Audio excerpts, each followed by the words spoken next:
Settlers and soldiers close the road by the rocks and shooting by guns and kill my brother and his son.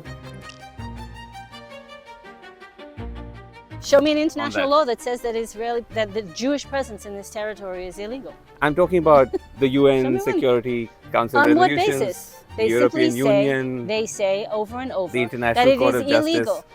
On what basis? So the only way to do it is to first destroy all the military groups and any way of resistance inside the Palestinian cities. When they do this, they will be able, without resistance, to take the land. So this may look like we're in the Gaza Strip, but we're actually in Jenin. This is not Gaza. This is the Jenin refugee camp inside the West Bank, several hours north of Jerusalem. احنا كتيب الدنيا. Isn't there a threat, like a risk? لا عادي.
Enter the West Bank and you enter a landscape of conflict. The first sight, the giant wall built by Israel that encloses Palestinian areas. Even as outside the wall, Israeli settlements, deemed illegal under international law, expand rapidly. The wall is old. We are on our way to report on the flaring of new conflicts. Our destination, Qusra, a Palestinian village near the town of Nablus, ringed by settlements. What are the settlements that you get? The settlement, this Esh Kodesh. That is Esh Kodesh. Yes. Okay. And this Ihya. Ihya is on that hill? Yes, okay. That hill. And you can see another up where the mountain. Yes. In the left, you yes. see? Yeah. Kida. Kida. Yes. Okay. And after another settlement, Aliad. Aliad. And another settlement you can see from here. For years, the Palestinians of Qusra faced daily harassment from Israeli settlers, says Abed Hakim Wadi, a local farmer and activist. And you can see here, they destroyed the olive tree. Okay. Everything here, you see another side. And they destroyed the olives in this area and put grapes. Then, on October 7th last year, Hamas attacked Israel. 4 days later, 130 miles away, Israeli settlers came looking for revenge. Masked, armed settlers seen in this video opening fire on the home of Awad Odeh.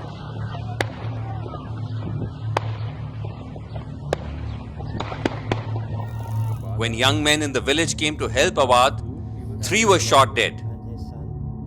His cousin Muad, Obada Abu Sroor, and Musab Abdel Abu Rida, 17 years old. This is Musab's elder brother, Muhammad. Where did they shoot him? Which? They shot him in the... When They shot him here in the yes. side. Okay. Mm. Was he very close to his brother? They were very close. يعني انت كانت علاقتك قريبة من اخوك؟ طبعا يعني اخوي يعني طبعا الروح في الروح لا شك يعني واحد أخوه Same soul. يعني بقتلكم يكون والكعدي كعدي. They were like one Every soul, time together. all the time together. Yes. طبعا. كل الوقت مع بعض. Not easy. Difficult. The violence didn't end there. The next day, settlers attacked the funeral procession.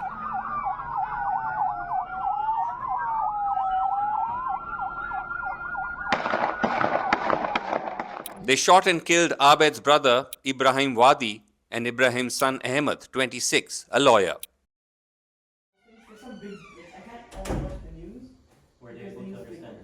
That was in morning of 12th October when they crossed the road near the Sawiya to come to Qusra with the 4 ambulance.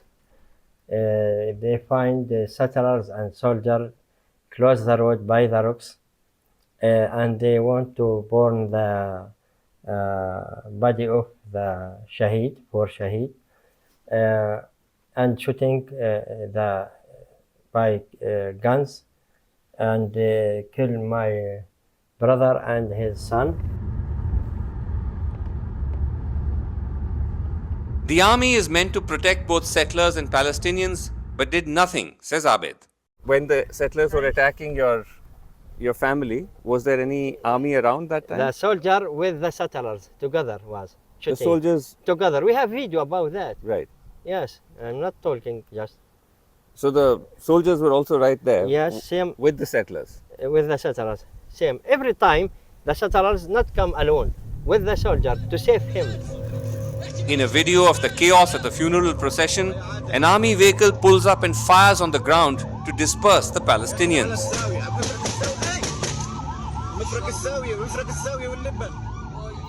A year later, there is still no action against the killers.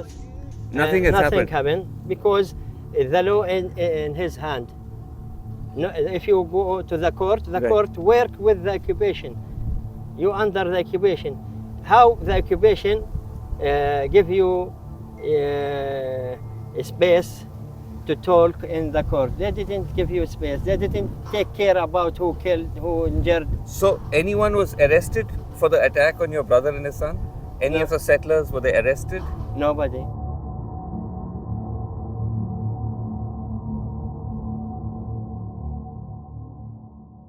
When you're a journalist, you get used to this. Security forces won't respond to queries, politicians will refuse to answer, governments go after you, because this isn't the story they want told. But that's why these stories matter. Journalism is inconvenient, it's disruptive and uncomfortable because it asks questions when others don't. You are helping us ask these questions and have been for a long time. You're pushing back against narratives that don't add up. Across India, in Israel, in Gaza, and you can help us ask these questions again in the United States, where Sreenivasan Jain will report on one of the biggest elections of the year.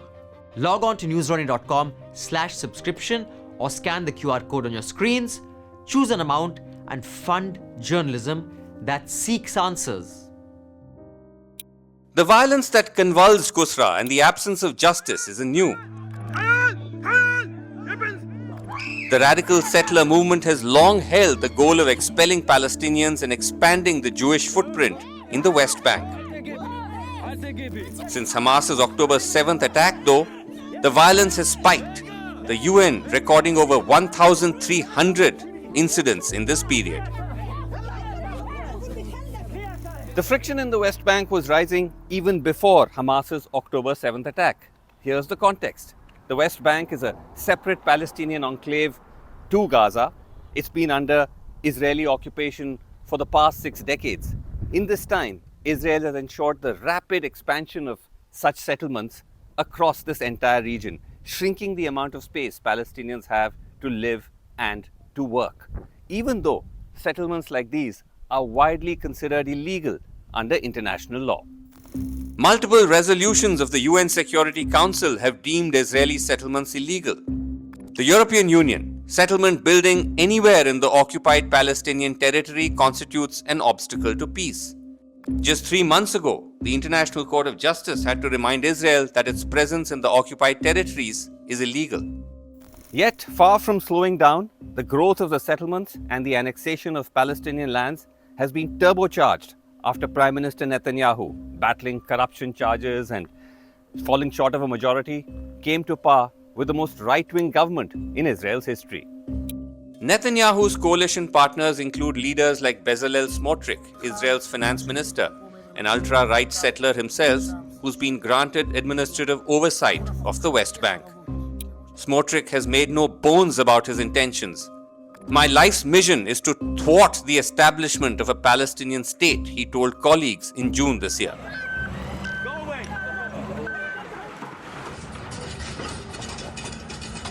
Under his watch, the seizure of Palestinian land and the demolition of Palestinian homes has spiked.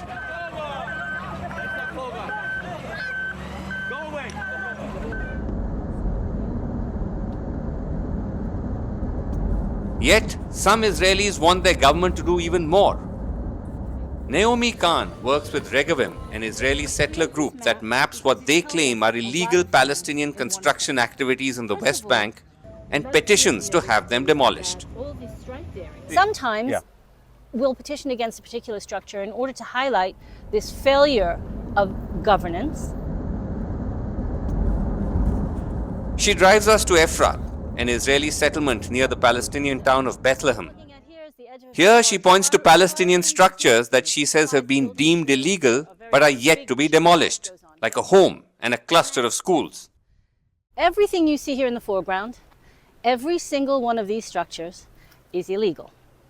These structures? Every single thing you see here. Yes, and these are structures, Palestinian structures. There was something ironic about illegal Palestinian structures being pointed out as we stood inside an Israeli settlement that itself is illegal under international law. So how would you respond to the argument that it's kind of the inverse, that it's actually the Israeli settlements which are illegal under international law? I mean, there's overwhelming global consensus. Show me an international law that says that the Jewish presence in this territory is illegal. I'm talking about the UN Security Council resolutions. On what basis? They the European Union. They say over and over the International Court of Justice. Illegal. On what basis? There is no basis for that. Naomi was repeating Israel's official line, which rejects global consensus on the illegality of settlements. Even as the Israeli military body that oversees civil issues in the West Bank has rejected 95% of Palestinian applications for building permits, setting the stage for their demolition. The demolition of Palestinian dwellings, expanding settlements, rising settler attacks.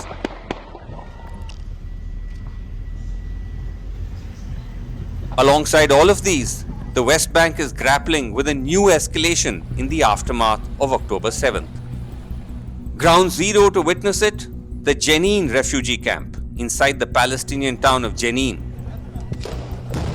For 10 days starting late August this year, the Israeli army launched a major Gaza-style offensive here with drones, helicopters, bulldozers.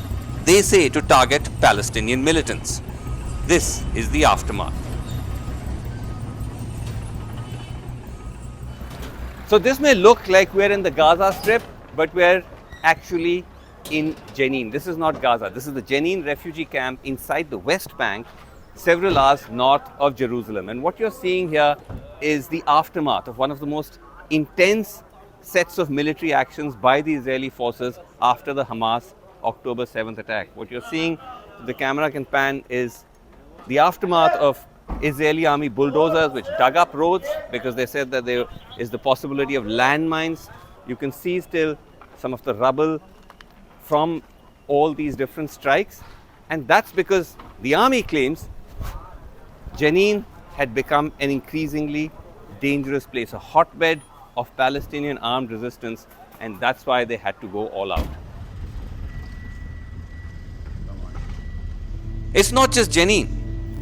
Since October 7th, the army has ramped up raids on all key Palestinian cities in the West Bank they consider hotbeds of militancy. Shuruk Assad heads a Palestinian journalism collective in Ramallah. She says the raids are part of Israel's new strategy after October 7th to not just go after Hamas in Gaza, but also Palestinian armed groups in the West Bank. She says the idea is to remove all resistance to Israeli settler expansion. So the only way to do it is to first destroy all the military groups and any way of resistance inside the Palestinian cities and refugee camps.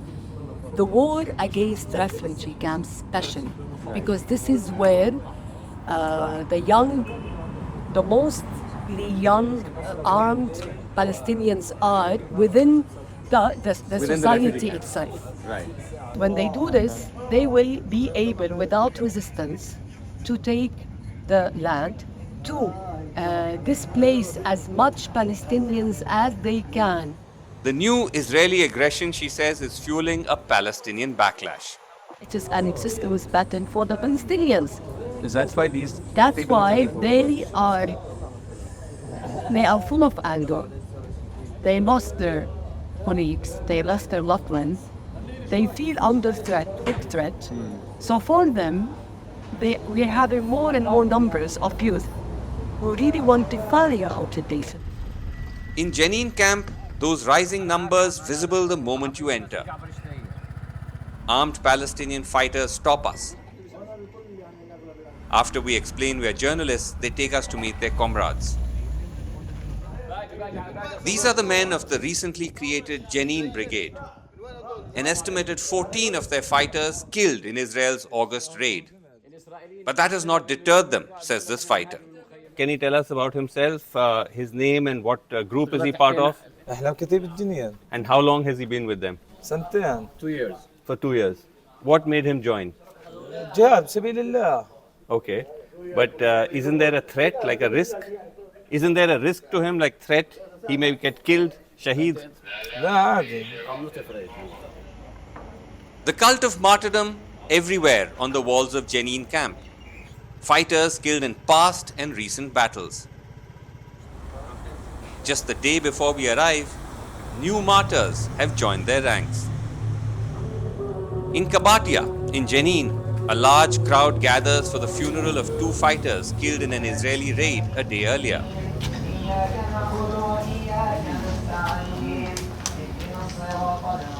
So we are at a funeral just outside the town of Jenin, and you can see that you have members of Palestinian armed group that is here as a show of strength, because amongst those who are going to be buried today are 2 of their members who were killed in an Israeli strike that just happened 24 hours before we arrived here. As their bodies are taken for last rites, gunshots ring out.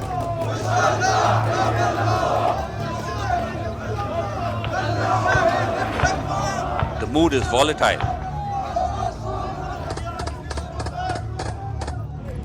In the hunt for militants, Israel had targeted a school complex here.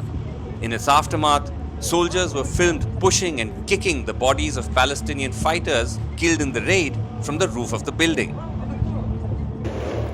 The increasing appeal of a Palestinian armed response to Israel's heightened post-October 7th aggression underlines another tragic facet of the conflict: the collapsing hold of the moderate Palestinian Authority. Headed by its president Mahmoud Abbas, the PA is meant to be the sole authority of Palestinian areas in the West Bank, like Jenin. Instead, many Palestinians see the PA as ineffective in protecting them from Israeli attacks. Palestinian Authority failed. And Palestinian Authority does not represent me as a Palestinian. And I say this. Last election was when? Years ago. Who are those people? Who are they? Why they talk in my name? I did not elect them. Nothing highlights the PA's diminished role more than the presence of the mayor of Jenin, a PA official, at the funeral of the fighters. So he is with Palestinian Authority, Mahmoud Abbas. But that's the question: that does Palestinian Authority have full control here? Because you look at the number of these armed fighters; they've all, taken loyalty of different groups. So are they really in charge? يعني شوف سبق انه قبل الاجتياحات هاي 55 يوم الجيش الاسرائيلي ما دخلش محافظة جنين، كان الامن والامان يسود وكان الاقتصاد منتعش، ولكن الاسرائيل ما بركوا لها انه يشوفوا الوضع الامني والسلطة الوطنية تبسط سيطرتها، ولكن هم بدخولهم المتكرر هم يحاولوا انهم يحرجوا السلطة الفلسطينية امام شعبنا، بالتالي يضعفوا الامن امام شعبنا. The main victims of this deadly matrix, ordinary Palestinians. A few miles away, a quiet funeral for one of them. Muhammad Omar Khamira, 22, laid to rest here.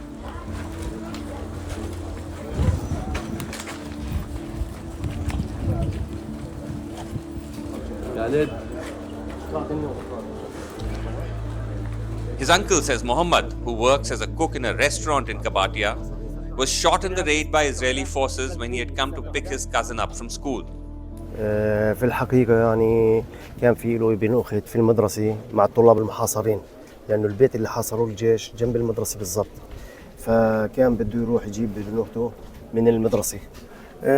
أطلقوا عليه النار 3 رصاصات، 2 في الصدر وواحدة في راسه. According to the United Nations, a majority of those killed in Israel's raids on the West Bank are civilians like Muhammad.